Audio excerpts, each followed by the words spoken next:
الشیطان الرجیم بسم اللہ الرحمن الرحیم وبہ نستعین وہو خیر المعین صلی اللہ علی سیدنا محمد وآلہ الطاہرین۔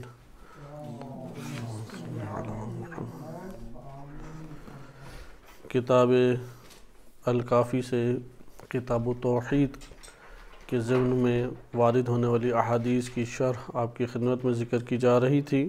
ہم نے کتاب التوحید کا چیپٹر نمبر 5 باب المعبود شروع کیا تھا۔ کلمہ معبود کا جو حروف اصلی ہیں کلمہ معبود کے، وہ عین با دال ہے، یعنی عبد سے یہ کلمہ مشتق ہے۔ اس روایت میں پہلے ہم روایت کی طرف آ جائیں اور اس کے بعد اس کی شرح آپ کی خدمت میں بعض حصوں کی شرح ذکر کی جاتی ہے، اور اگلی حدیث میں ہم منتقل ہوں گے۔ اگلی حدیث میں بھی بعض کلمات تشریح طلب ہیں۔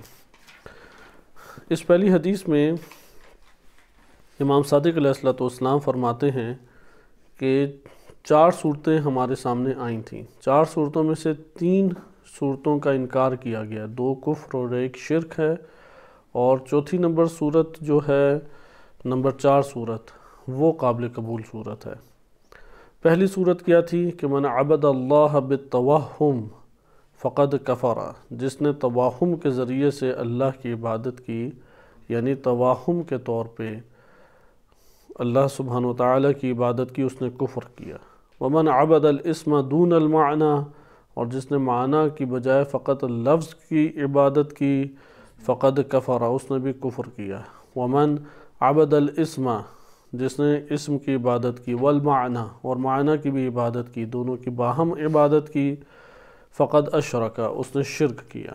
ومن عبد المعنی، جس نے فقط معنی کی عبادت کی، اس طور پہ بے ایقاع الاسماء علیہ بصفاتہ التی وصف بها نفسہ، کہ اس ذات باری تعالیٰ کے اوپر ان اسماء کو وہ واقع کرے، ان صفات اللہ کی، ان صفات کے ذریعے سے جو اللہ نے جن کے ساتھ اپنے آپ کو خود متصف کیا ہے، یعنی معنی جو کہ اسماء اور صفات کے حامل معنی ہے، یعنی ذات باری تعالیٰ۔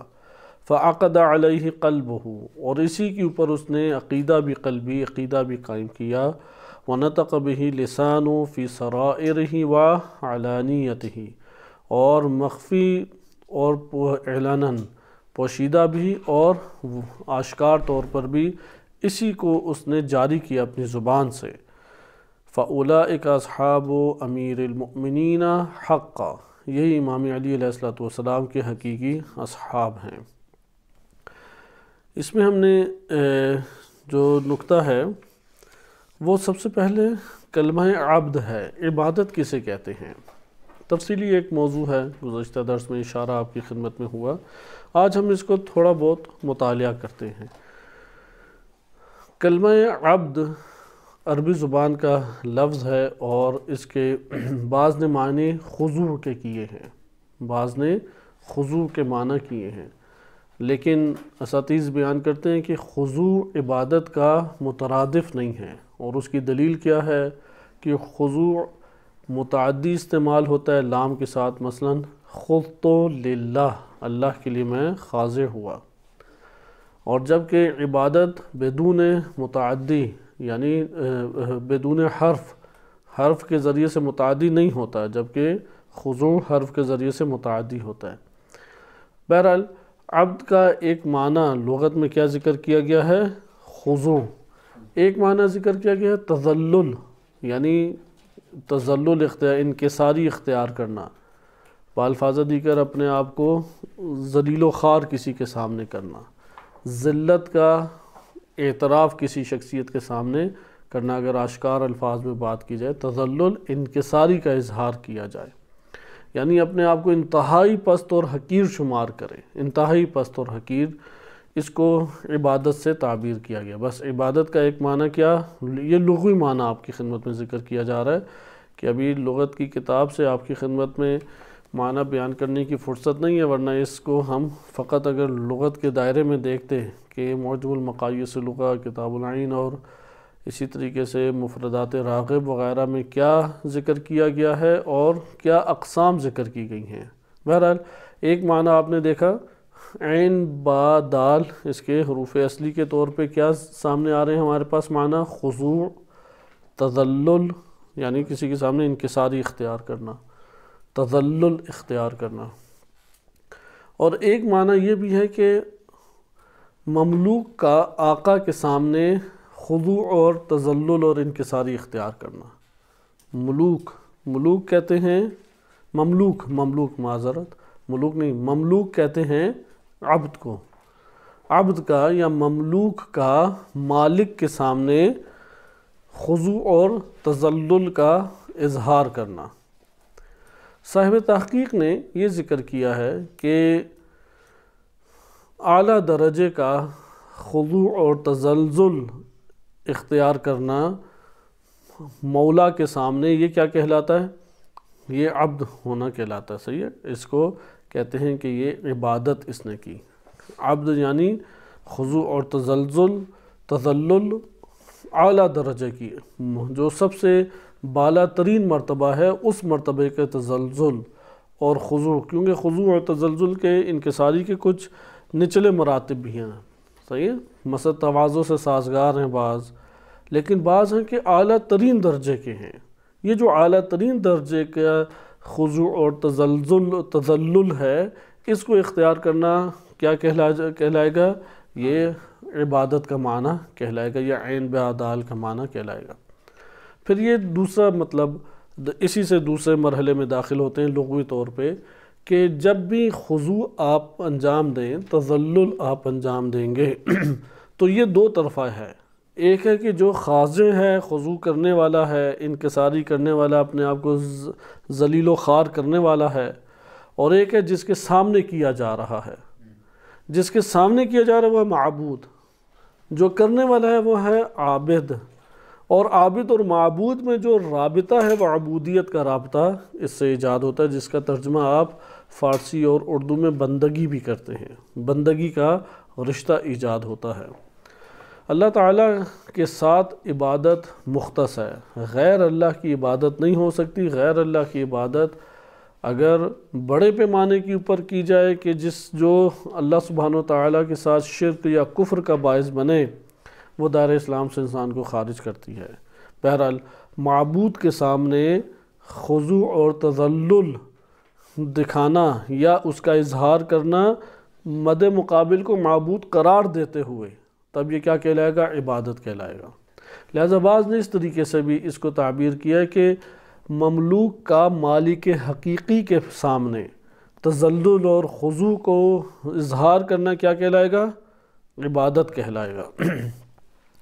عبادت کو اگر آپ اب آیات و روایات اہل بیت علیہ السلام کے تناظر میں دیکھیں تو یہاں پہ ہمارے سامنے یہ بات آتی ہے کہ اللہ سبحانہ وتعالیٰ کو باعنوان معبود قرار دیتے ہوئے جو عمل بھی آپ انجام دیں گے وہ عبادت کہلائے گا۔ عبد کے معنی میں مملوکیت کا معنی شامل ہے۔ کس طریقے سے؟ چونکہ بعض لغات میں، جیسے جوہری نے غالباً ذکر کیا ہے صحاح میں، اور اس طرح سے بعض دیگر اہل لغت نے اس بات کو ذکر کیا ہے کہ عبد کا معنی انہوں نے کیا ہے کہ مملوک کا خاضع ہونا یا تزلزل کرنا۔ درست ہے؟ مملوک کا خاضع ہونا یا تذلل کرنا۔ اگر اس بات کو ہم تسلیم کریں تو اس کا یہ مطلب ہے کہ مملوک کب کہلاتا ہے؟ جب کوئی مالک ہو۔ لہذا مالک اللہ سبحانہ وتعالیٰ کو جب آپ قرار دیں گے تو چونکہ اللہ مالک ہے اور ہم مملوک ہیں، اس وجہ سے حق ہمارا بنتا ہے کہ ہم اس کی عبادت کریں، اس کے سامنے اظہار بندگی کریں، اس کے سامنے انکساری کا اظہار کریں، عاجزی کا اظہار کریں۔ یہ جو مرتبہ ہے عبد کا، عابد بننا اور معبود کے سامنے اس کا جھکنا یا معبود کے سامنے اظہار تذلل کرنا، خضوع کرنا، بے شک قلبی طور پہ ہو۔ مثلا آپ راستے میں جا رہے ہیں، قلبی طور پہ اللہ سبحانہ وتعالیٰ کی بارگاہ میں اپنے آپ کو انتہائی حقیر اور پست آپ شمار کرتے ہیں، یہ آپ کا عبادت کرنا کہلائے گا۔ لہٰذا یہاں پہ آپ نے دیکھا کہ مالک ہونے کی جہت سے عبادت کا تعلق بنتا ہے۔ پس جو اس کائنات کے اندر مالک ہے اس کا حق یہ بنتا ہے کہ اس کی عبادت بجا لائے۔ اب آپ جتنے بھی مالک ہیں یہاں پہ آپ ان کی طرف نگاہ کریں گے تو اس حقیقت کو پائیں گے کہ حقیقی مالک فقط اللہ سبحانہ وتعالیٰ کی ذات ہے۔ جو حقیقی مالک ہے اسی کے سامنے اس کی نعمات کا شکر ادا کرتے ہوئے یا اس کے ساتھ اسی مملوکیت کا ایک تعلق قائم کرتے ہوئے ہمارے اوپر لازم آتا ہے کہ ہم عبادت کو انجام دیں۔ یہ ہمارے پاس آیات و روایات کے پہلو سے ایک معنی سامنے آئے، اسی لیے آپ اگر قرآن کریم میں سورہ حمد کو ملاحظہ کریں، بسم اللہ الرحمن الرحیم، الحمدللہ رب العالمین، کہ اللہ تعالیٰ کی ربوبیت کو پہلے بیان کیا، رحمان رحیم اور اسم الہی اس کے بیان کے بعد، اور پھر کیا بیان کیا؟ الرحمن الرحیم، دوبارہ تکرار ہے۔ مالک یوم الدین، جب مالک یوم الدین ذکر کر دیا تو اس کے بعد آیا ایاک نعبد و ایاک نستعین، کیونکہ عبادت جو ہے وہ مالک کے تحقق کے بعد ہے، صحیح ہے؟ ہم چونکہ مملوک ہیں، ہم لینے والے ہیں، ہمارے اپنے پاس کچھ اختیار حاصل نہیں ہے، جو کچھ ہے وہ مالک کا ہے، تو مالک کے ہونے کی وجہ سے اس کے سامنے اظہار انکساری، یعنی مالک اور مملوک کا جو رشتہ ہے اس کا تقاضا یہ ہے کہ عبادت کو انجام دیا جائے۔ اور یہ آپ عمومی طور پہ دیکھتے بھی ہیں کہ یہ اس دنیا کائنات کے ذرے ذرے میں اس کی جھلک آپ کو دکھائی دیتی ہے۔ ایک آقا ہے اور ایک مثلاً عبد ہے، تو عبد آقا کی اطاعت کرے گا۔ ہمارے پاس تو جو حقیقی مالک نہیں ہیں ان کے لیے مرحلہ تواضع اطاعت رکھ دیا گیا ہے۔ اللہ تعالیٰ چونکہ حقیقی مالک ہے اس کے لیے عبادت مختص ہے، لیکن عبادت کس جہت سے آ رہی ہے؟ عبادت اول جہت سے نہیں ہے کہ اللہ ہے اور اس کی مخلوق ہے تو بس اللہ کی عبادت کریں، نہیں، اس جہت سے نہیں۔ اس جہت سے آیات و روایات سے ہمارے پاس آتی ہے کہ چونکہ اللہ تعالیٰ مالک ہے اور ہم مملوک ہیں، اور جو بھی مالک حقیقی ہے اس کے مالک حقیقی ہونے کا تقاضا یہ ہے کہ جو بھی اس کی مملکت میں ہے وہ اس کے سامنے خاضع ہو کے اس کی عبادت کو بجا لائے، اسے معبود مانے۔ عبادت کو بجا لائے سے کیا مراد ہے؟ یعنی ظاہری طور پہ رکوع سجود کرے، ذہنوں میں فوراً عموماً یہی آتا ہے کہ عبادت سے شاید مراد فوری طور پہ رکوع سجود کرنا، نہیں، عبادت سے مراد ہے کہ وہ تذلل اختیار کرے، وہ انکساری اختیار کرے، وہ اس کے سامنے جھک جائے، سر تسلیم خم ہو جائے، اپنے آپ کو اس کے سامنے حقیر اور پست شمار کرے۔ یہ جو انسان کا انکساری کرنا ہے، اظہار خضوع کرنا ہے، اس کو ہم کس سے تعبیر کرتے ہیں؟ اس کو ہم عبادت سے تعبیر کرتے ہیں۔ اب ہم آپ آئیں اس طرف کہ یہ مطلب ہمارے لیے روشن ہوا۔ یہاں پہ آیا ربوبیت کے باب سے بھی بنتی ہے، یعنی کیونکہ اللہ تعالیٰ کے اسماء و صفات میں انشاءاللہ یہ بحث چونکہ انہی عناوین کے ساتھ آگے آ رہی ہے تب ہم پڑھیں گے، اگرچہ اگلی حدیث جو ہے وہ اسماء و صفات سے تعلق پیدا کر لیتی ہے، لیکن تشریح انشاءاللہ تعالیٰ آئندہ کے ابواب میں ہی آئے گی، کیونکہ باب الصفات بھی ہے اور باب اسماء بھی موجود ہے الکافی میں، تو ہم اسی ٹائم اس کو دیکھیں گے۔ لیکن ذکر علماء نے کیا کہ ان اسباب میں کچھ اصل ہیں، اسماء میں کچھ اصل اسم ہیں، بقیہ اس سے مشتق ہیں، یعنی سب اسماء کا اختتام بعض جامع اسماء کے اوپر ہوتا ہے، اور سب سے جامع اسم خود اسم الہی ہے، اللہ سبحانہ وتعالی، یعنی اللہ سب سے جامع اسم ہے، اور اسم کے ہی ذریعے سے اللہ تعالیٰ پوری کی پوری مختلف انواعوں کو تدبیر کر رہا ہے۔ یہ ایک عرفانی پہلو بھی ہمارے پاس آ جاتا ہے۔ اس جملے کے اوپر غور کریں، اور غور کریں تو انشاءاللہ بہت ساری چیزیں آپ کے سامنے آئیں گی۔ اسم غیر ہے ذات کا، اسم کیا ہے؟ غیر ہے، لیکن اللہ سبحانہ وتعالیٰ کے اسماء ہیں، صفات اور اسماء ہیں، درست؟ یہ جو اسماء ہیں ایک لفظی ہیں اور ایک تکوینی ہیں، وجودی ہیں۔ یہ جیسے کائنات کی یہ وجودات ہیں، آپ یہ مادی وجودات جس طرح سے ہیں، غیر مادی وجودات بھی ہیں، اسی طرح سے اللہ کے اسماء کیا ہیں؟ وجودی ہیں۔ اللہ سبحانہ وتعالی ان وجودی اسماء کے ذریعے سے جو مخلوقات کی انواع و اقسام کی مخلوقات ہیں، ہر نوع مخلوق کو ان اسماء کے ذریعے سے اللہ تعالیٰ تدبیر کر رہا ہے۔ کس کے توسط سے اللہ تعالیٰ تدبیر کر رہا ہے؟ اسماء کے ذریعے سے تدبیر کر رہا ہے۔ اور اسم کیا ہے؟ غیر اللہ ہے۔ بس اللہ کا اسم ہے، کیونکہ اسم اور مسمى دو الگ الگ چیزیں ہوتی ہیں۔ اللہ کے اسماء ہیں، اور وہ اسماء بھی ہم کون سے اسماء مراد لے رہے ہیں؟ وجودی اسماء لے رہے ہیں۔ جس طرح یہ مادی وجودات آپ کے سامنے موجود ہیں، اسی طرح اسماء الہی بھی موجود ہیں۔ اسماء الہی کے ذریعے سے اللہ سبحانہ وتعالیٰ کس کو تدبیر کر رہا ہے؟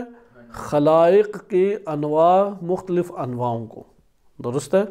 اس کو وہ پھر نام اس طرح سے دیتے ہیں، یہ ایک اصطلاح ہے، فلسفی اصطلاح بھی آپ اسے کہہ سکتے ہیں، رب النوع۔ خلائق کی انواع ہیں، اور ہر نوع کے لیے خاص اسم ہے۔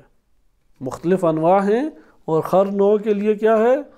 خاص اسم ہے، اور وہ اسم جو ہے وہ ظاہری طور پہ تدبیر کر رہا ہے، اور اللہ تعالیٰ اس اسم کی تدبیر کر رہا ہے۔ اس لیے اللہ سبحانہ وتعالیٰ کو کہا جاتا ہے رب الارباب۔ جب انواع متعدد ہیں تو یہ انواع متعدد کس کے ذریعے سے تدبیر ہو رہی ہیں؟ مختلف اسماء کے ذریعے۔ یہ اسماء جب تدبیر کر رہے ہیں تو ان کو اصطلاحی معنی میں، صحیح عقائدی اور قرآنی ابھی جہد سے نہیں بیان کیا جا رہا، اصطلاحی معنی میں رب النوع کہا جاتا ہے۔ کیا کہا جائے گا؟ رب النوع۔ اس اسم کو کون تدبیر کر رہا ہے؟ وہ اللہ تعالیٰ کی ذات کر رہی ہے۔ اس لیے اللہ تعالیٰ اب اسماء مختلف تو ارباب ہو گئے، رب کی جمع ارباب، تو اللہ تعالیٰ کو رب الارباب کہا جاتا ہے، درست ہے؟ بعض نے اس طریقے سے بھی تعبیر کیا ہے کہ اللہ سبحانہ وتعالیٰ چونکہ رب ہے، اور رب ہونے کا تقاضا یہ ہے کہ اس کی عبادت کی جائے، صحیح ہے؟ رب ہونے کا تقاضا یہ ہے۔ رب کسے کہتے ہیں؟ کہ جو تدبیر کے ذریعے سے تربیت کرے۔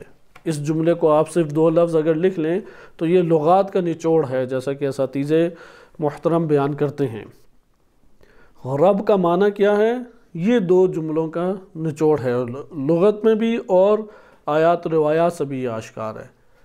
تدبیر کے ذریعے سے تربیت کرنا، درست؟ اسے جو بھی تدبیر کے ذریعے سے تربیت کر رہا ہے وہ کیا کہلاتا ہے؟ اس کے ساتھ رب کا تعلق جڑ جاتا ہے۔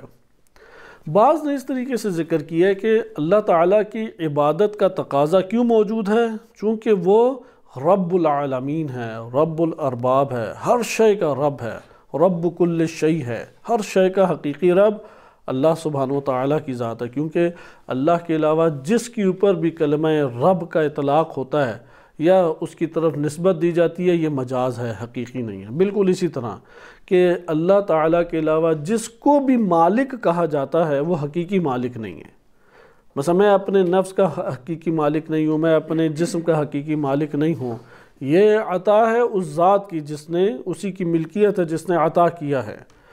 بس آپ نے یہاں پہ دیکھا کہ اب ہمارے پاس دو ایسے لفظ آ گئے کہ جس سے یہ ظاہر ہو رہا ہے کہ شاید عبودیت، عبد اور عبودیت اور معبود، یہ جو ہمارے پاس سلسلہ عبادت سامنے آتا ہے یہ ان دو کا تقاضا ہے۔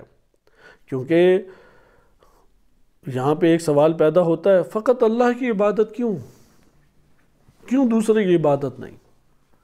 اور پھر کیوں معبود قرار دیتے ہوئے یا مالک قرار دیتے ہوئے کسی کے سامنے تذلل، تواضع، خضوع، انکساری، اس کو آپ نے بندگی کا اور عبادت کا نام دے دیا ہے؟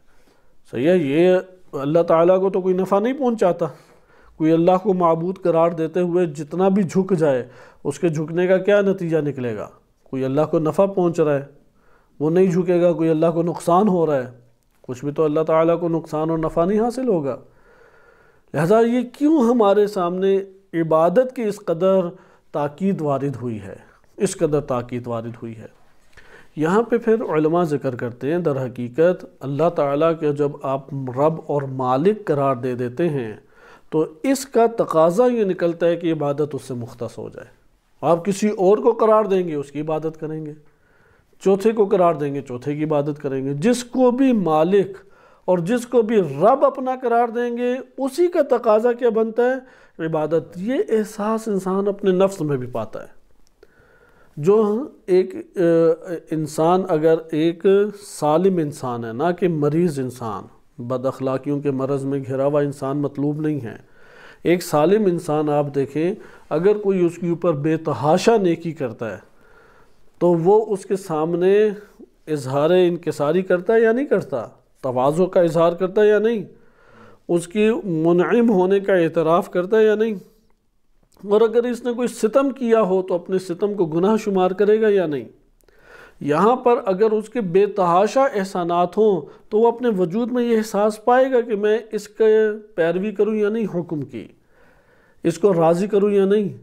یہ ساری کی ساری چیزیں اطاعت ہے، ترک کرنا ہے معصیت کو، اسے راضی کرنا، اسے خوش کرنا، یہ سارے کے سارے امور عبادت کہلاتے ہیں۔ یہ کیوں آپ انجام دے رہے ہیں؟ کیونکہ اس کو مالک قرار دے رہے ہیں۔ کیوں انجام دے رہے ہیں؟ کیونکہ اس کو مدبر قرار دے رہے ہیں کہ یہ میری تدبیر کر رہا ہے، یہ میری تربیت کر رہا ہے۔ آپ اس کے سامنے اس وجہ سے خاضع ہو جائیں گے، یہ احساس انسان اپنے وجود میں پاتا ہے۔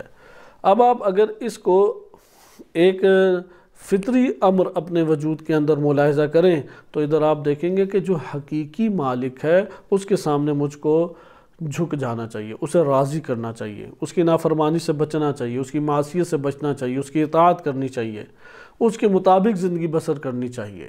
خود آپ یہ اپنے اندر احساس پائیں گے۔ بس اللہ کی عبادت کا لازم ہونا کا سبب کیا ہے؟ اس کا مالک ہونا، ایک پہلو۔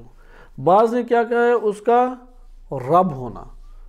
اس لیے جیسے میں نے عرض کیا نا، سارے اسماء اختتام پذیر ہوتے ہیں بعض صفات کے اوپر، ان میں سے ایک ہے مثلا الوہیت، ایک ہے عبودیت، ایک ہے ربوبیت، اور ایک رحمانیت بھی کہا ہے بعض نے۔ یہ چار اسماء اصل اسماء ہیں، یہ چار اسماء اصل اسماء ہیں، بقیہ سارے کے سارے اسی کے اوپر موقوف ہیں۔ یہ اصل اسماء، یہ بحث بڑی دقیق کہ اسلامی جو ہمارے پاس ذخیرہ علمی موجود ہے، یا اگر آپ وسعت دیں جتنے بھی ادیان دنیا میں موجود ہیں، قرآن کریم کے بعد اسماء کے اعتبار سے سب سے دقیق ترین جو روایت یا سب سے دقیق ترین جو معرفت کا ہمارے پاس معنی موجود ہے وہ الکافی میں ہی آئندہ آنے والی ایک حدیث ہے، اس میں اسماء کی بحث کی گئی ہے، اور وہ واقعاً ایک عمیق ایک آیت ہے۔ لیکن یہاں پہ آپ کے پاس یہ غور و فکر کا دروازہ کھل گیا اسماء کے اعتبار سے۔ اب آپ دعائے کمیل کا جیسے آغاز ہوتا ہے اس میں آپ اسماء کو دیکھتے ہیں، وَبِرَحْمَتِكَ الَّتِي وَسِعَتْ كُلَّ شَيْءٍ وَبِسُلْطَانِكَ، یا اس طرح سے پھر کئی آپ کے پاس اسماء آتے ہیں۔ آپ اسماء یا وَبِاسْمِكَ الَّذِي، یہ جو آگے نا تیرے اس اسم کے ساتھ کی وجہ سے یا اسم کے توسط سے، یہاں پہ اسم کو آپ تاثیر دیکھیں اس دعا کے اندر، یعنی اللہ تعالیٰ کے اسماء سے اللہ تعالیٰ ساری چیزوں کی تدبیر کر رہا ہے۔ مثلا بعض اسماء کے ذریعے سے ہر شے پہ اللہ غالب ہے، بعض اسماء کو اللہ تعالیٰ نے وسعت دی ہے۔ تو یہ جو اسماء ہیں اس کی انشاءاللہ تعالیٰ ہم بعد میں گفتگو کو دیکھیں گے۔ یہاں پہ ہمارے پاس بہرحال یہ نقطہ واضح ہو گیا، من عبد اللہ، عبد کو تو جانے اللہ کی عبادت کی، کیا مطلب عبادت کی؟ عبادت کی کہ اس نے اللہ کو معبود قرار دیتے ہوئے یا اللہ کو مالک قرار دیتے ہوئے یا اللہ کو رب قرار دیتے ہوئے انکساری کا اظہار کیا ہے، اسے خوش کرنا چاہا ہے، اسے اطاعت کے قابل قرار دیا ہے۔ یہ سارے کے سارے امر کیا کہلائیں گے؟ عبادت کہلائیں گے۔ لیکن عبادت میں بالخصوص خضوع اور تذلل ہے۔ بعض اوقات خضوع اور تذلل انجام دیا جاتا ہے اعضاء و جوارح کے ساتھ، جیسے رکوع اور سجود ہے۔ بعض اوقات تذلل انجام دیا جاتا ہے اس کے امر کو مان کے کہ جو بھی اوامر اس نے دیے ہیں۔ بعض اوقات انجام دیا جاتا ہے خضوع اور تذلل اس کے نواہی کو ترک کر کے، جس سے منع کیا اسے منع ہو کے۔ یہ سارے کی ساری چیزیں کیا کہلائیں گی؟ پھر عبادت کہلائیں گی۔ درست ہے؟ یہاں تک ہمارے پاس اس لیے اللہ تعالیٰ کے مالک ہونے کو ہمیں غور کرنا چاہیے۔ مالک ہونے کے اعتبار سے انشاءاللہ کسی اور مورد میں ہم دیکھیں گے، حتیٰ کہ رب کا معنی بھی دیکھیں۔ آیا رب کی صفت بالا تر ہے یا مالک کا؟ اس میں مالک بالا تر ہے یا اس میں رب بالا تر ہے؟ علماء ذکر کرتے ہیں، بعض آپس میں گفتگو ان موارد میں ہیں، مختلف اقوال بھی مل جائیں گے۔ تو جو علماء نے اساتذہ نے ذکر کیا اس کے مطابق مالک کی صفت جو ہے وہ بالاتر ہے. کیوں؟ کیونکہ اللہ تعالیٰ چونکہ مالک ہے اور اس کے مملوک ہیں، اس کی ملکیت ہے، اس لیے مالک ہونے کا تقاضا ہے کہ اس کی تدبیر کرے. مالک حقیقی ہوتا ہی وہ ہے کہ جو تدبیر کرے. لہٰذا رب کا معنی ایجاد کہاں سے ہوتا ہے؟ مالک اور خالق ہونے کے اعتبار سے. چونکہ جو مالک ہے اور خلق کر رہا ہے وہ وہاں پہ تدبیر بھی کرے گا. اور جب وہ تدبیر کر رہا ہے تو کیوں تدبیر کر رہا ہے؟ کیونکہ اس نے جب حکمت کے ذریعے سے ایک مخلوق کو خلق کیا تو کسی جگہ تک اسے پہنچانا چاہتا ہے، یعنی اس کی تربیت کرتا ہے. تو یہ اور رب کو ایجاد کرتا ہے، یعنی مالک ہونے کا تقاضا ہی ربوبیت کا ہے کہ وہ ربوبیت کرے، وہ رب قرار پائے اور اپنے عباد کی، اپنی خلائق کی، اپنی خلقت کی وہ تدبیر کر کے تربیت کرے اور اسے اس جگہ تک پہنچائے جس کے لیے وہ خلق ہوا ہے.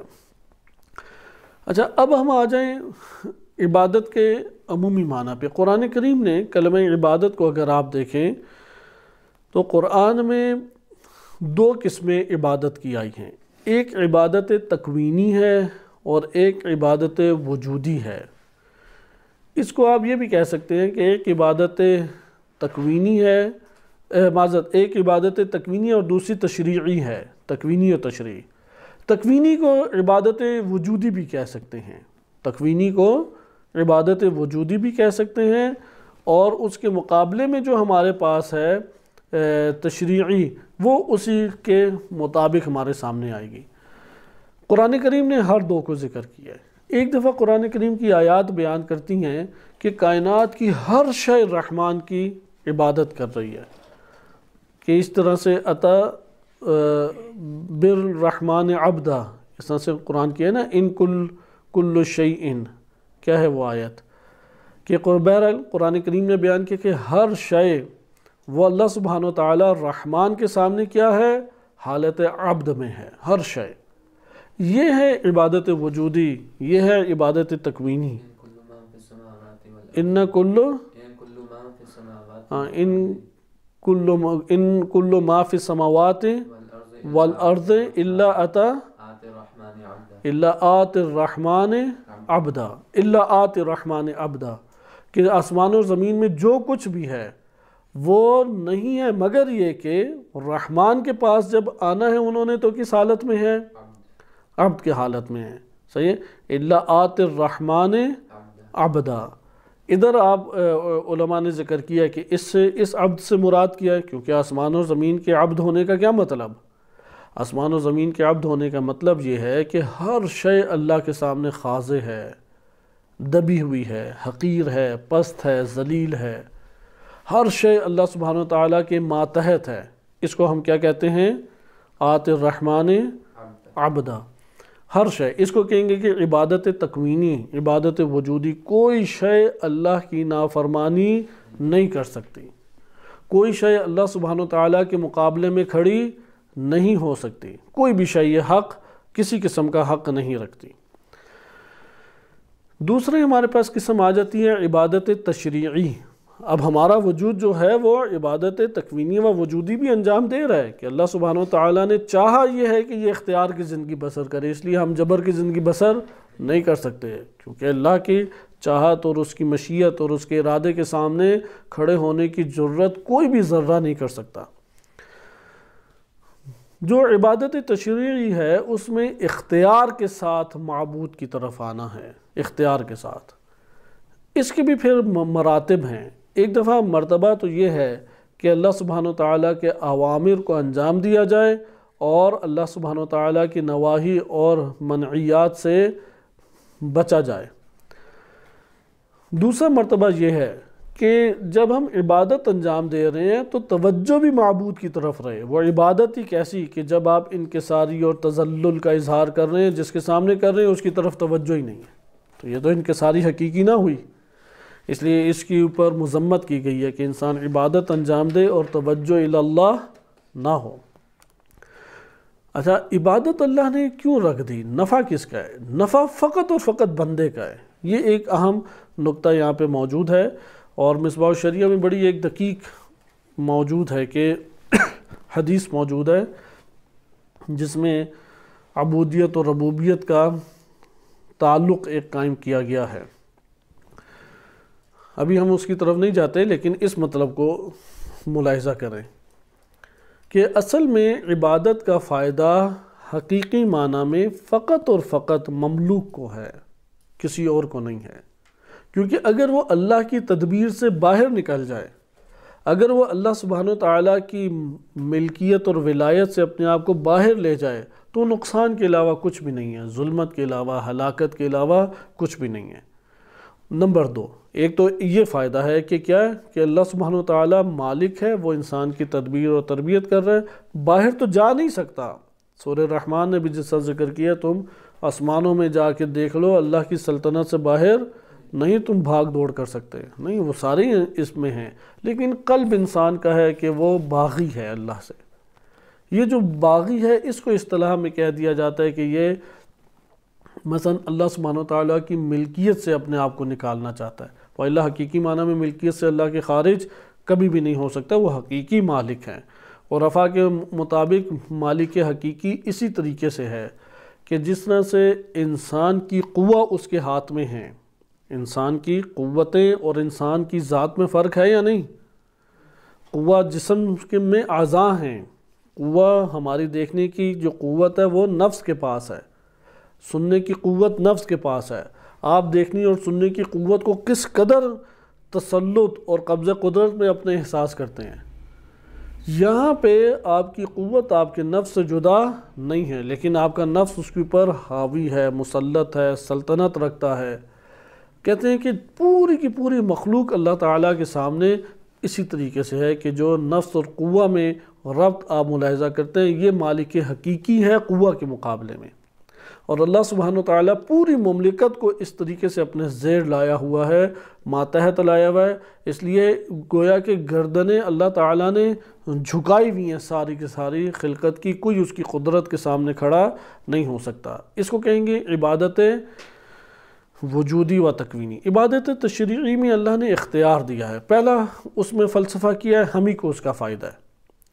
دوسرا اس میں فلسفہ کیا ہے، اسی میں کمال ہے۔ سب سے کمال کا رتبہ کیا ہے؟ عبد ہونا۔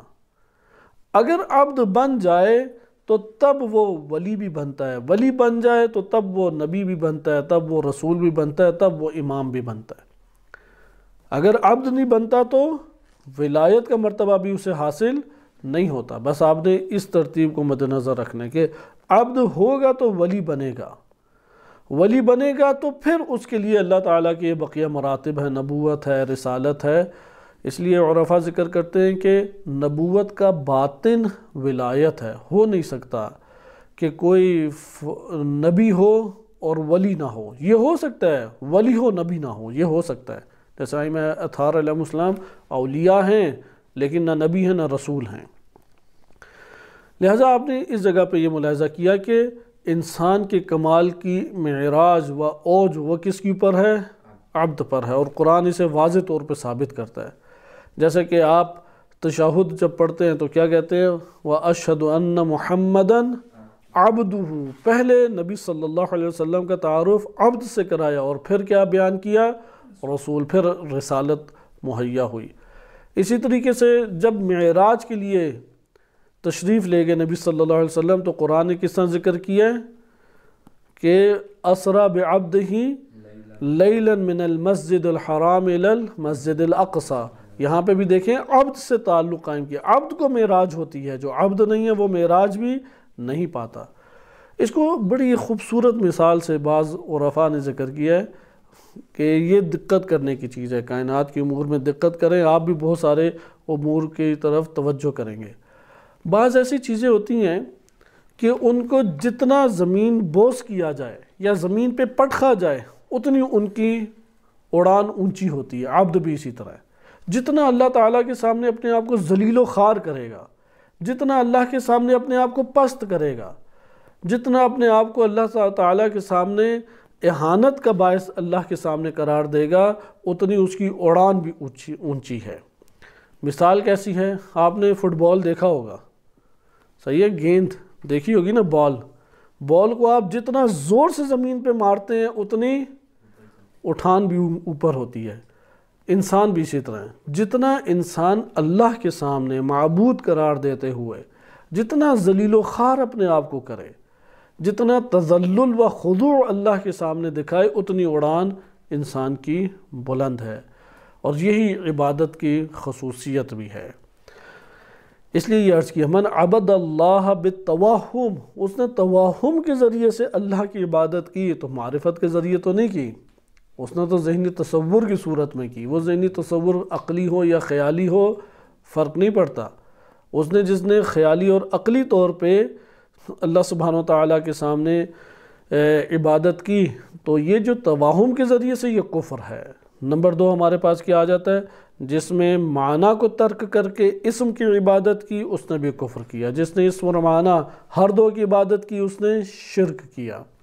یہاں پہ میں عبادت کے عنوان سے آپ کی خدمت میں چند مضامین پڑھ دیتا ہوں، اور اس سے آپ کے لیے مزید من عبد اللہ یہ معنی روشن ہوگا، کیونکہ اس کے بعد اللہ اسم جلالہ کے عنوان سے ہماری حدیث ہے، اور ہم اگلے درس میں انشاءاللہ تعالی حاضر ہو جائیں گے حدیث نمبر 2 میں۔ لیکن یہاں پہ عبادت کا تعارف ہمارے لیے ضروری ہے کہ حقیقی عبادت سے مراد کیا بنتی ہے۔ الکافی میں باب العبادہ ایک موجود ہے، اور یہ جو باب العبادہ ہے بڑے خوبصورت یہ چیپٹر ہے، جس میں متعدد ہمارے پاس احادیث ہے، تقریباً 7 احادیث مبارکہ اس چیپٹر میں موجود ہیں۔ اس طرف ضرور توجہ کریں کہ عبادت کی حقیقت کیا ہے، تذلل، خضوع، لیکن معبود کے سامنے اگر معبود کو فراموش کر کے کریں وہ تو عبادت نہ ہوئی، صحیح ہے؟ معبود کی طرف مثلا اب ہم نماز پڑھ رہے ہیں تو کہیں اللہ کی طرف توجہ اپنے قلب میں رکھیں کہ میں معبود کے سامنے کھڑا ہوں، معبود کی ہستی کے سامنے میں حاضر ہوں، اے معبود تیرے لیے پڑھ رہا ہوں الحمد، بسم اللہ الرحمن الرحیم، معبود کو سنا رہا ہوں، الحمدللہ رب العالمین، معبود کے لیے کہہ رہا ہوں، اس کے امر کی اطاعت کر رہا ہوں، اے معبود تیرے امر کی اطاعت کرتے ہوئے یہ نماز میں ادا کر رہا ہوں۔ یہ دل کے اندر یہ توجہ انسان کے ہونی چاہیے۔ اگر نہیں معبود کی طرف توجہ تو معبود غائب ہو تو پھر کون سا تذلل اور خضوع ہے، وہ تو پھر ظاہری تذلل اور خضوع ہو جائے گا۔ لہذا عبادت کی حقیقت کیا ہے، وہ معبود کے سامنے تذلل اور انکساری، خالی انکساری اور تذلل نہیں، معبود کے سامنے انکساری۔ حتیٰ کہ روایات اہل بیت علیہ السلام میں وارد ہوا ہے کہ موسیٰ علیہ السلام وہ جب سجدہ کرتے تھے، اب سجدہ بھی مٹی پہ کرتے تھے کیونکہ سب سے حقیر چیز کائنات میں مٹی شمار ہوتی ہے، پھر اس کے بعد اس چہرے کو رکھتے تھے، کیونکہ چہرہ رکھنا پیشانی کے بعد چہرے کو مٹی کے اوپر رکھنا بعد کا اگلا مرحلہ ہے، صحیح ہے؟ کسی کی پیشانی دبا کے رکھ دیں، اس سے بڑھ کر ذلت اور خواری کا کوئی اور ہمارے پاس نمونہ موجود نہیں ہے۔ اس لیے جو آپس میں انتقام ایک دوسرے سے لیتے ہیں وہ اس کے پاؤں منہ کے پر پاؤں رکھ کے ایک اکڑ دکھاتے ہیں اور اپنے ایک تکبر کو آشکار کرتے ہیں۔ لہٰذا یہ جو تذلل کا مورد ہے، اللہ تعالیٰ کی ذات راضی اسی کے اوپر ہے۔ راضی کس کے اوپر ہے کہ انسان اللہ کے سامنے حقیر قرار دے، انسان اپنے ہر عمل کو حقیر قرار دے، اس کے اوپر اللہ کی ذات راضی ہے۔ حتیٰ کہ روایات اہل بیت علیہ السلام میں وارد ہوا ہے کہ اگر کوئی شخص گناہ کرے تو اللہ تعالیٰ اس وقت تک اس کے گناہ کو نہیں بخشتا جب تک وہ یہ اقرار اللہ کے سامنے نہ کرے پروردگار میں نے گناہ کیا مجھے معاف کر دیں۔ اگر وہ یہ اقرار ہی نہیں کرتا اپنے وجود میں اور ویسے ہی کہتا ہے کہ پروردگار معاف کر دے، گناہ کی نسبت نہیں دیتا اپنی طرف، کیونکہ اپنی طرف دے گا تو حقارت اس کا اظہار ہوگا، اپنی طرف دے گا نسبت گناہ کی تو پھر اللہ سبحانہ وتعالیٰ کی بارگاہ میں اپنے آپ کو نیچ پائے گا، حقیر پائے گا۔ لہذا موسیٰ علیہ السلام پھر دایاں جو حصہ ہے وہ مٹی پہ رکھتے، پھر اللہ کو راضی کرنے کے لیے اور مزید اظہار تذلل کرنے کے لیے بائیں طرف اپنے چہرے کی مٹی کے اوپر رکھتے۔ تو یہ عبادت کا طریقہ کار ہے۔ پہلی میں حدیث آپ کے سامنے عبادت کی پڑھ دیتا ہوں تاکہ لب عبادت ہمارے سامنے آشکار ہو کہ حقیقت عبادت کیا ہے۔ اس میں پہلی حدیث صحیح سند روایت ہے، امام صادق علیہ السلام فرماتے ہیں وَفِي التَّوْرَاتِ مَكْتُوبٌ، تورات میں یہ بات لکھ دی گئی ہے، یعنی یہ بات لکھی ہوئی کہاں موجود ہے؟ تورات میں۔ یبن آدم، اے فرزند آدم، اگر کوئی شخص یہ کام کرے کہ روایات اہل بیت علیہ السلام سے تورات اور انجیل کی معلومات کو جمع کرے تو جو موجودہ تورات اور انجیل ہے اس میں اس حصے کا پتہ لگا سکتا ہے کہ جو تحریف کے بغیر ہے، قرآن کریم کے عین مطابق ہے، روایات اہل بیت علیہ السلام کے عین مطابق ہے، وہ اتنا حصہ تحریف کے بغیر ہے، وہاں پہ وہ جان سکتا ہے کہ یہ بات تورات میں بھی تھی، انجیل میں بھی تھی۔ تورات میں مکتوب ہے یبن آدم، اے فرزند آدم، تفرغ لعبادتی، صحیح ہے، میری عبادت کے لیے اپنے آپ کو فارغ کرو، تفرغ لعبادتی، یعنی عبادت کے لیے فراغت کا ہونا جو ہے وہ ضروری ہے۔ اگر دل کو فارغ، یعنی تفرغ لعبادتی کیا مطلب؟ کس کو فارغ کرے؟ فارغ کرنے سے مراد ہے کہ نفس کے اندر جو مشغولیت بھری ہوئی ہے اس مشغولیت سے اپنے آپ کو کنارے پہ لے آئے، یعنی اس کے قلب کی توجہ معبود کی طرف جائے۔ تفرغ لعبادتی کہتے ہیں میری عبادت کے لیے تم فراغت کو برپا کرو۔ اگر تم نے ایسا کیا، املا قلبک غنا، میں تیرے دل کو، تیرے قلب کو غنی کر دوں گا، بھر دوں گا، امیر کر دوں گا۔ ولا اکلک الی طلبک وعلی ان اسد فاقتک، یعنی غنی میں کر دوں گا، اس سے کیا مراد ہے کہ تمہارے لیے اہتمام اللہ کی جانب سے ان امور کا ہونا شروع ہو جائے گا۔ اچھا، یہاں پہ عقل کا یعنی تیرے، نہ کہ ولا عقل کا، تجھے اپنے کھانے پینے کے لیے خود طلب کی حاجت پیش نہیں آئے گی، اور میرے اوپر ہے کہ میں تیری حاجت کو پورا کروں اور تیرے لیے وسائل کا اہتمام کروں۔ اگلا حصہ دیکھیں، یہ کب ہے کہ اگر عبادت کے لیے فارغ کرے تو اللہ سبحانہ وتعالیٰ اس کے لیے اگلا اہتمام یعنی دنیا میں اس کو غنی اور بے نیاز کر دیتا ہے۔ وَأَمْلَا قَلْبَكَ خَوْفًا مِنِّي، اور دوسرا اللہ تعالیٰ کیا کام کرے گا؟ اس تیرے قلب کو، اے موسیٰ، تیرے قلب کو میں، اے بنی آدم، اے فرزند آدم، تیرے قلب کو میں اپنے خوف سے بھر دوں گا۔ وَإِن لَا تَفَرَّغْ لِعِبَادَتِي، اگر تم نے میری عبادت کے لیے اپنے قلب کو فارغ نہ کیا، املأ قلبک شغلا بالدنیا، تو دنیا میں تیرے قلب کو مشغول کر دوں گا، یعنی تجھ کو اپنے وجود کے اندر دنیا کے علاوہ کسی اور شے کی مشغولیت دکھائی نہیں دے گی۔ اگر تیرے ظاہری کام نہیں ہیں تو تجھے کیا ہوں گے؟ خیالات گھیر لیں گے، صرف دنیاوی خیالات ہیں، آل اولاد کا مسئلہ ہے، گھر بار کا مسئلہ ہے، اپنی ذاتیات کا مسئلہ ہے۔ جیسے بھی آپ دیکھتے ہیں کہ ہم فارغ ہوں تو فارغ ہو کے کیا کام کر رہے ہوتے ہیں؟ پھر دنیا میں مشغول ہو جاتے ہیں۔ یعنی جب فراغت کا وقت ہم نے اپنا احساس کیا، کس میں مشغول ہو گئے؟ فوراً دنیا میں مشغول ہو گئے، مطلب موبائل میں پکڑا، گھر بار بات چیت شروع کر دی، باہر کسی دوستوں سے ملنے چلے گئے، کسی اور جگہ پہ اپنے آپ کو مشغول کر دیا۔ یہ اس دنیا کے اندر تکوینی طور پہ اللہ تعالیٰ نے خاصیت رکھی ہے، جو اپنے وجود کو، قلب کو فقط اللہ کی یاد کے لیے خالی نہیں کرتا تو اس کے لیے یہ دو چیزیں برپانی ہوتی ہے۔ غنی کبھی نہیں ہوتا، محتاج رہے گا مخلوق کا، غنی نہیں ہوگا۔ نمبر 2، خوف الہی چلا جائے گا اندر سے، نور خوف اس کے اندر نہیں رہے گا۔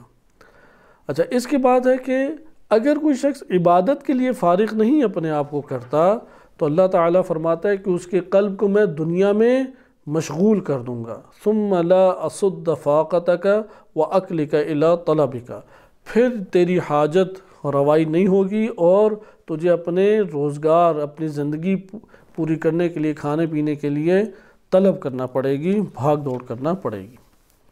اگلی حدیث دیکھیں، امام صادق علیہ السلام، یہ بھی صحیح سند روایت ہے، فرماتے ہیں کہ اللہ تبارک و تعالیٰ نے، حدیث قدسی ہے، اللہ تبارک و تعالیٰ نے یہ فرمایا، قال اللہ تبارک و تعالی، اللہ تبارک و تعالیٰ نے یہ فرمایا، یا عبادی الصدیقین، اے میرے سچے بندو، صحیح ہے، یا عبادی الصدیقین، صدیق بندو میرے، تنعموا بعبادتی فی الدنیا، تنعموا بعبادتی فی الدنیا، دنیا میں میری عبادت کے ذریعے سے نعمات کو حاصل کرو، صحیح ہے، اچھی نعمتوں میں زندگی بسر کرو میری عبادت کے ذریعے سے۔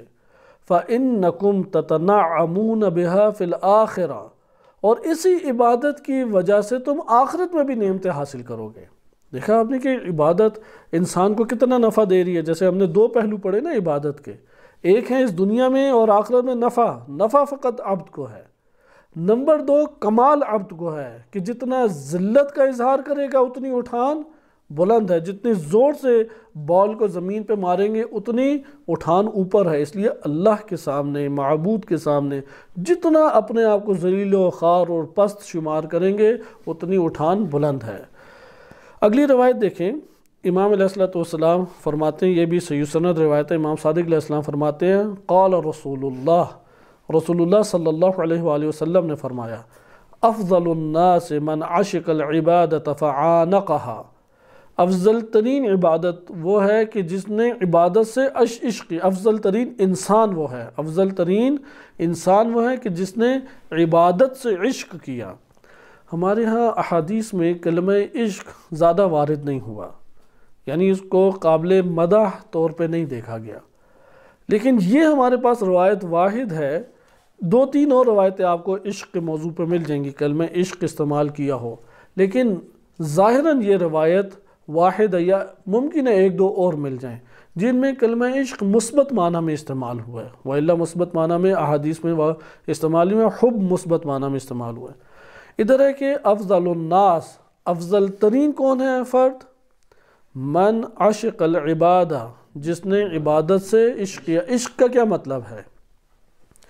عشق کہتے ہیں محبت شدید کو عشق کہتے ہیں، ایسی محبت شدید جو انسان کے وجود کو محبوب کے اندر گم کر دے کہ اس کا اپنا کچھ باقی نہ رہے، اس کا محب کا، محبت کرنے والے کا اپنا کچھ باقی نہ رہے، یعنی سارا کا سارا وہ کیا ہے کہ اس میں جذب ہو جائے۔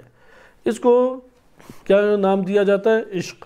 عشقہ ایک بوٹی ہے، جیسے آپ نے دیکھا ہوگا کہ وہ درختوں پہ یا پودوں میں ڈال دی جاتی ہے، اور جب جڑی بوٹی ڈالی جاتی ہے تو وہ اگلے کو پورا کا پورا کھینچ لیتی ہے، صحیح ہے، اس کی خوراک ساری لے جاتی ہے، اور وہ پودا کیا ہے، وہ سوکھ کانٹا ہو جاتا ہے، ختم ہو جاتا ہے، سوکھ جاتا ہے۔ دیکھیں ہوگی یہ باڑوں میں عموماً پھینک دی جاتی ہے، پتلی سی سبزی ہوتی ہے، ڈوری ٹائپ، یہ جڑی بوٹی ہے، اس کو عشقہ کہتے ہیں۔ یہ جڑی بوٹی کیا کرتی ہے؟ جس کے اوپر بھی پڑ جائے اس کی خوراک کھانا شروع ہو جاتی ہے، اور اس کی خوراک کھا کے پھر اپنے وجود کو بڑھاتی جاتی ہے۔ اتنا سا ٹکڑا ہوگا تو آپ کچھ مدت کے بعد دیکھیں گے وہ پورا چھایا ہوا ہے اس کے اوپر، اتنی تیزی سے بڑھتی ہے وہ بوٹی۔ تو اس کو عشقہ کیوں کہتے ہیں؟ کیونکہ اس نے اگلے کو اپنے وجود کے اندر سارا جذب کر لیا، اس کی خوراک کو جذب کر لیا۔ لہٰذا عاشق، معشوق جو ہے، جب عاشق کو اپنے وجود کے اندر مکمل جذب کر لے تو یہ کیا ہمارے پاس کہلاتا ہے؟ عشق۔ یعنی عاشق اپنے آپ کو اپنے ہاتھ سے دھو بیٹھے اور سارا کا سارا اپنے وجود کو کس طرح سے تعلق قائم کر لے؟ معشوق سے ایسا تعلق قائم کر لے کہ اپنی ذات گویا کہ ہے ہی نہیں اس کی، اپنی ذات کے لیے وہ کوئی عمل ہی نہ انجام دے، سارا کا سارا کس کے لیے عمل انجام دے؟ وہ معشوق کے لیے انجام دے۔ اس کو کہتے ہیں شدید محبت اور عشق۔ افضل ترین انسان کون ہے کہ جس نے عبادت سے عشق کیا، فعانقہا، پھر اس سے معانقہ کیا، یعنی جا کے گلے لگ گیا، عبادت سے گلے لگ گیا، یعنی اس کو اپنی زندگی کا حصہ کل بنا دیا۔ جیسے میں نے عرض کیا نا، عبادت فقط رکوع سجود نہیں ہے، ہر وہ عمل عبادت ہے جس میں معبود کی طرف توجہ کرتے ہوئے اس کے سامنے خضوع اور انکساری اور تذلل کا آپ نے اظہار کیا۔ پھر آگے ہیں وَأَحَبَّهَا بِقَلْبِهِ، عبادت سے اپنے قلب سے محبت کی۔ یہ حدیث شیعہ سنی دونوں کتب میں وارد ہوئی ہے، نبی صلی اللہ علیہ وسلم کی معروف حدیث ہے، معتبر حدیثوں میں سے ہے کہ نبی صلی اللہ علیہ وسلم فرماتے ہیں کہ مجھے تمہاری دنیا سے جو چیزیں پسند آئی ہیں وہ کون سی ہیں؟ ان میں پہلی چیز ہے عبادت، اور اس کو کہا قرۃ عینی، یعنی عبادت سے کتنی محبت تھی نبی صلی اللہ علیہ وسلم کو کہ اسے اپنی آنکھوں کی ٹھنڈک قرار دیا ہے۔ جس کے دل کے اندر اللہ سبحانہ وتعالیٰ کی فراغت نہیں ہے اور دنیا سے مشغول ہے، اس کے لیے 2 رکعت نماز بھی بھاری ہے۔ اسی لیے قرآن نے یہ کہا کہ اِنَّهَا لَكَبِيرَةٌ إِلَّا الْخَاشِعِينَ، کہ یہ نماز تو سب کے لیے بھاری ہے سوائے خاشعین کے، جو اللہ کے سامنے خشوع رکھتا ہے، خضوع رکھتا ہے۔ لہٰذا یہ حقیقت ہمارے سامنے آئی کہ اصل میں عبادات کی طرف کیوں رغبت افراد کی نہیں بڑھتی، چھوٹے بچے ہوں بڑے ہوں کوئی بھی ہو، کیوں عبادت کی طرف رغبت نہیں ہے؟ دل مشغول ہے۔ دیکھیں دل کا مشغول ہونا اور بدن کا مشغول ہونا دونوں ایک چیز ہے، ایک چیز نہیں ہے، اگرچہ مشکل ہے۔ بعض اوقات ہوتا ہے بدن مشغول ہے پھر بھی قلب اللہ کے ساتھ مشغول ہے۔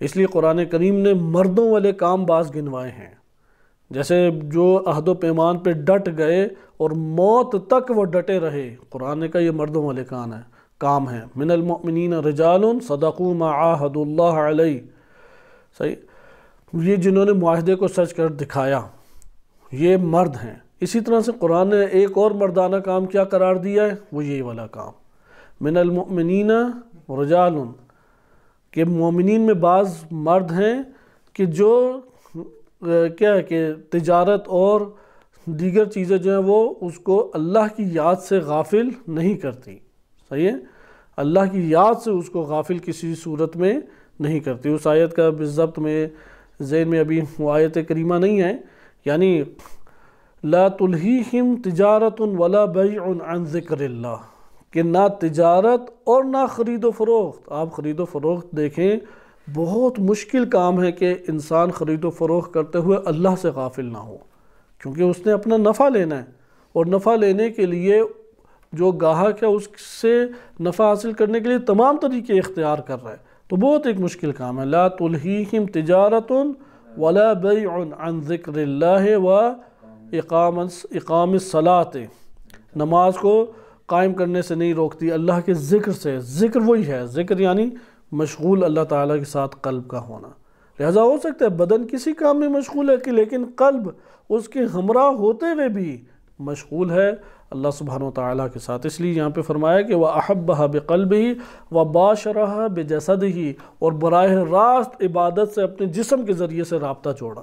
جب آپ عبادت کرتے تو جسم سے رابطہ جوڑا، وَتَفَرَّغَ لَهَا، اور عبادت کے لیے فارغ کیا اپنے قلب کو، فَهُوَ لَا يُبَالِي، ایسے شخص کو کوئی پرواہ نہیں ہوتی، عَلَى مَا أَصْبَحَ مِنَ الدُّنْيَا، دنیا میں کیسے اس نے صبح کی ہے اسے کوئی پریشانی نہیں ہوتی، عَلَى عُسْرٍ، تنگی میں تھا، ام عَلَى يُسْرٍ، یا نعمت میں آسانیوں میں تھا، اسے کوئی مشکل ہی نہیں ہے، تنگی میں ہو تب بھی عبادت انجام دینی ہے اور آسانی میں ہو تب بھی عبادت اس نے انجام دینی ہے۔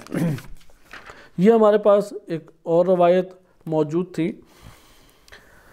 اسی طریقے سے آخری حدیث ہم اس عنوان سے پڑھ لیتے ہیں کہ امام سجاد علیہ السلام سے یہ روایت ہے، من عمل بما افترض اللہ علیہ، یہ حوصلہ دینے والی حدیث ہے ہمیں، کہ جس شخص نے صرف اتنی مقدار کا عمل کیا کہ اللہ نے اس کے اوپر جو فرائض عائد کیے تھے وہ اس نے انجام دیے، صرف فرائض عائد کیے تھے لیکن عبادت کی غرض سے عبادت انجام دی، لیکن کتنی مقدار کی عبادت؟ واجبات بس پڑھے، اس نے واجبات ادا کیے، بما افترض اللہ علیہ، 30 روزے رکھے ماہ مبارک کے، حج کی استطاعت ہوئی حج کیا، خمس کی استطاعت ہوئی خمس دیا جب واجب ہو گیا، یا اسی طرح سے جہاد واجب ہوا تو جہاد کو اس نے انجام دیا، دیگر امور کو بما افترض اللہ علیہ، جو فرض اللہ نے اس کے اوپر کیا ہے اس کو کیا کیا ہے؟ عمل اس کے اوپر اس نے کیا ہے۔ امام علیہ السلام فرماتے ہیں فَهُوَ مِنْ أَعْبَدِ النَّاسِ، یہ لوگوں میں سب سے بڑا عابد ہے، یہ لوگوں میں سب سے بڑا عابد ہے۔ یہ ہمارے پاس روایت ہو گئی۔ بقیہ ہمارے پاس صرف روایات جو ہیں عبادت کے طور پہ اتنی ہی۔ کفر اور شرک سے کیا مراد ہے؟ کفر اور شرک کے ہمارے پاس مراتب ہیں، عبادت کو ہم اسی کے اوپر اکتفا ہم کریں گے، اور کفر اور شرک کے حوالے سے 1-2 حدیثیں پڑھتے ہیں، بقیہ انشاءاللہ تعالی کسی اور مورد میں ہم ملاحظہ کریں گے۔ الکافی میں باب الکفر اور باب الشرک موجود ہے، کتاب الایمان والکفر میں۔ اس میں ایک حدیث، کیونکہ ٹائم ہمارا اس مورد میں ختم ہوا چاہتا ہے، میں ایک حدیث آپ کے سامنے عرض کر دیتا ہوں کہ جس سے ہمیں معلوم ہو جائے کہ شرک اور کفر کے مراتب ہیں، اور ان مراتب کے اعتبار سے جو ہے وہ انسان کے اوپر حکم لگتا ہے۔ بعض مراتب ایسے ہیں کہ جس میں انسان دائرہ اسلام سے خارج ہو جاتا ہے، اور بعض ایسے ہیں کہ جو نچلے درجے کے ایمان کے ساتھ سازگار مراتب ہیں۔ بہرحال ایک دو حدیثیں ہم پڑھتے ہیں۔ اس میں 8 نمبر حدیث آپ کے سامنے پہلے بیان کی جاتی ہے، باب الکفر۔ عبادت کا مفہوم ہمارے لیے آشکار ہو گیا، صحیح ہے؟ اس میں کیونکہ اصل معبود مد نظر ہے، حدیث بھی یہی بیان کرنا چاہ رہی ہے۔ وہ معنی سے کیا مراد ہے؟ اصل معبود کو مد نظر رکھو، لیکن معبود کو ایسا نہیں ہے کہ اس کے اسماء و صفات سے کاٹ کے تم مد نظر رکھو، نہیں، یہ ثابت کرو کہ اس کے لیے صفات جو ہیں وہ ثابت ہیں۔ لیکن اگر آپ نے معبود کے ساتھ کسی اور چیز کو بھی ملا دیا اور اس کی بھی عبادت کی، معبود کی نہیں، ذات معبود کی عبادت نہیں کی، یہاں پہ کفر و شرک لازم آتا ہے۔ لیکن یہ جو کفر و شرک ہے دائرہ اسلام سے خارج فوراً کر دے گا یا دائرہ اسلام سے خارج نہیں کرے گا، یہ ایک فقہی بحث بن جاتی ہے۔ بہرحال ہم اب کفر کے طور پہ پڑھتے ہیں۔ کفر ہوتا ہے چھپانا، تغطی، ستر الشیء، ایک شے کو چھپانا کیا کہلاتا ہے؟ کفر کہلاتا ہے۔ لغوی معنی بھی اس کا یہی ہے، اسی لیے کسان کو عربی لغت میں کافر بھی کہا جاتا ہے کیونکہ وہ بیج کو چھپاتا ہے۔ رات کو بھی کافر کہا جاتا ہے چونکہ رات ہر شے کو تغطی کر کے چھپا دیتی ہے، ڈھانپ دیتی ہے اور ہر شے کو چھپا دیتی ہے۔ بس چھپانے والی ہستی کو اس لیے کافر کلمہ منفی نہیں ہے۔ قرآن کریم میں بھی کافر کلمہ ہمیشہ منفی معنی میں استعمال نہیں ہوا، مثبت معنی میں بھی استعمال ہوا۔ وَمَن يَكْفُرْ بِالطَّاغُوتِ وَيُؤْمِن بِاللَّهِ فَقَدِ اسْتَمْسَكَ بِالْعُرْوَةِ الْوُثْقَىٰ، جس نے طاغوت کا کفر کیا، یعنی طاغوت کو چھپاؤ۔ ہمارا وظیفہ ہے کہ طاغوت کو ڈھانپ دو، چھپاؤ، لوگوں کے سامنے آشکار نہ کرو، لوگوں کے دل میں اس کی محبتیں نہ ڈالو، لوگوں کی رغبت اس کی طرف مت دلاؤ، اس کو چاہیے انکار کیا جائے، انکار کر کے آپ اسے چھپاتے ہیں۔ اصل کفر یہ ہے کہ اگر اللہ تعالیٰ یا نبی صلی اللہ علیہ وسلم کی تعلیمات یا نبوت یا رسالت، اس کو اگر چھپایا جائے تو یہ کیا کہلائے گا؟ کفر۔ چھپانے کے کئی طریقے ہوتے ہیں، مثلا اس کا انکار کر دیا جائے، گویا کہ آپ اس کی حقانیت کو چھپا رہے ہیں، تذکرہ اس کا نہ کیا جائے، گویا کہ حقانیت کو چھپا رہے ہیں، اس کو نمونہ عمل ہی نہ قرار دیا جائے، صاحب اطاعت ہی نہ قرار دیا جائے، یہ ساری چیزیں چھپانے کے معنی میں آہستہ آہستہ آ جاتی ہیں۔ امامت کے بارے میں اختلاف ہے، امامت کے بھی منکر کو کافر کہا گیا ہے، لیکن یہ آیا کفر ایمان سے خارج ہونے کا باعث ہے یا نہیں، اس کو ہمارے علماء کہتے ہیں یہ دائرہ اسلام سے خارج نہیں کرتا، ایمان سے خارج کر سکتا ہے۔ آئیں اب ہم حدیث دیکھتے ہیں۔ پہلی حدیث ہے امام صادق علیہ السلام سے، مسعدہ بن صدقہ نے سنا، وہ کہتے ہیں کہ امام صادق علیہ السلام سے سوال کیا گیا، پوچھا گیا، سئل عن الکفر والشرک ایہما اقدم، پہلے کفر تھا یا شرک؟ آپ کو کیا لگتا ہے؟ زمین میں آنے سے پہلے یہ ہوا، ابلیس نے کفر کیا تھا یا شرک کیا تھا؟ کیا محسوس ہوتا ہے؟ شرک ہوتا ہے پارٹنرشپ، اللہ کے علاوہ کسی اور کو بھی مان لینا، آدم علیہ السلام کی خلافت کے ساتھ ساتھ کسی اور کی خلافت کو بھی ماننا۔ کفر کیا تھا یا شرک؟ ابلیس نے کفر کیا تھا۔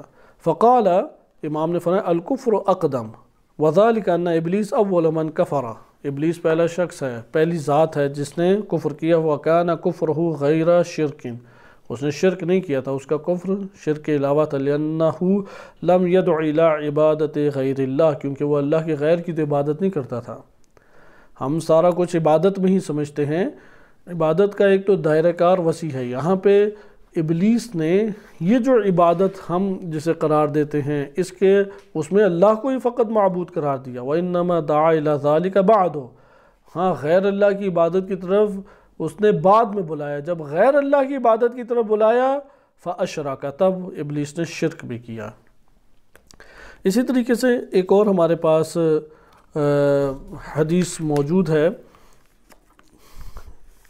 کفر کے اعتبار سے کہ امام علیہ السلام سے، یہ بھی ہمارے پاس یسند حدیث ہے، حدیث نمبر 12 اس چیپٹر کی، عبید بن زرارہ کہتے ہیں، زرارہ کے بیٹے ہیں، امام صادق علیہ السلام سے میں نے اللہ عز و جل کے اس فرمان کے بارے میں پوچھا، وَمَن يَكْفُرْ بِالْإِيمَانِ فَقَدْ حَبِطَ عَمَلُهُ، جس نے ایمان کا کفر کیا، ایمان کو چھپا دیا، ایمان کا انکار کیا، اس کے تمام اعمال حبط کر لیے جائیں گے۔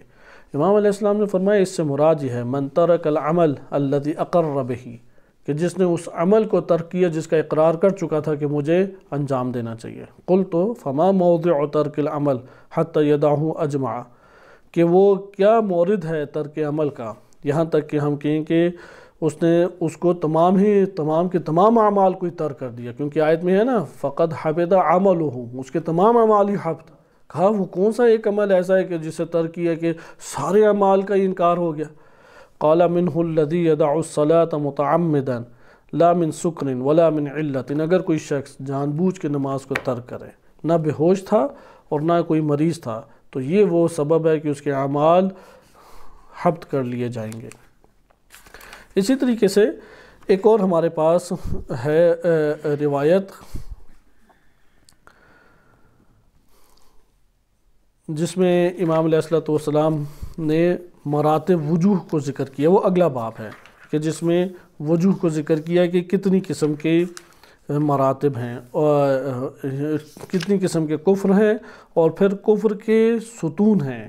یہ جو ستون والی روایت ہے اس کو انشاءاللہ تعالی ہم اگلے باب میں اگلے درس میں پڑھیں گے، اور اس وقت آپ کے لیے پھر یہ بات روشن ہوگی کہ ہر مرتبہ کفر کا، چونکہ وجوہ کفر سامنے آئیں گے تو تب آشکار ہوگا ہر مرتبہ کفر کا وہ کسی بھی صورت میں انسان کو دائرے اسلام سے خارج نہیں کرتا، ہاں اپنے مرتبے کے ایمان سے اسے خارج کر سکتا ہے۔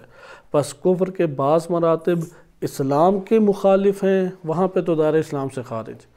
کفر کے بعض مراتب ایمان سے متصادم ہیں، جہاں ایمان سے متصادم ہے اس درجے کا ایمان سے وہ نیچے آ جائے گا۔ ممکن ہے نچلے ایمان کے درجے سے وہ کفر کا جو معنی ہے وہ متصادم نہ ہو۔ صلی اللہ علیہ سیدنا محمد وآلہ